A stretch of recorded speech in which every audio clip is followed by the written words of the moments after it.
Mastering the art of counter questions in English. Hello there, language learners. Welcome back to our channel. In today's video, we're diving into an exciting part of conversational English, counter questions. By the end of this video, you'll have a good grasp of what counter questions are, why we use them, and how they can enrich your English conversations. So, without further ado, let's get started.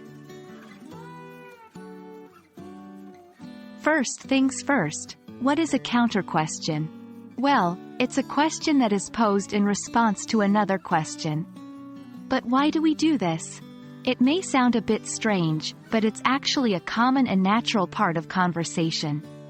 People often use counter questions to seek more information, to challenge a statement, or simply to keep the conversation going.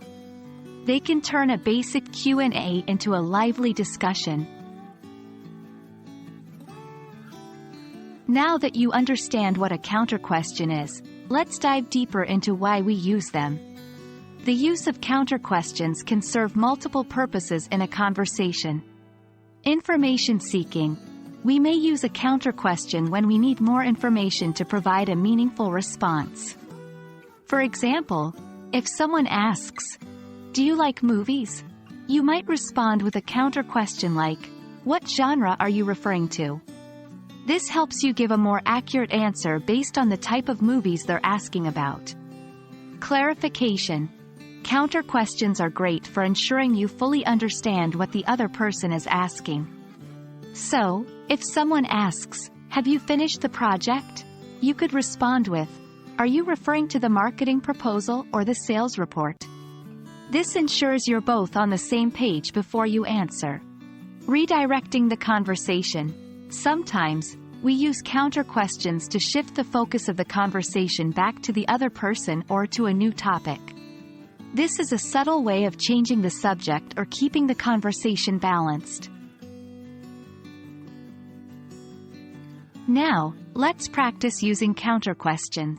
Here are a few common scenarios. Person A, "Do you like pizza?" Person B, "What kind of toppings do you usually have on your pizza?" Person A, "Have you been to New York?" Person B, "Are you asking about visiting as a tourist or living there?" Remember, the key is not just to respond, but to engage. With counter questions, you're opening up a two-way dialogue that makes conversations more interesting.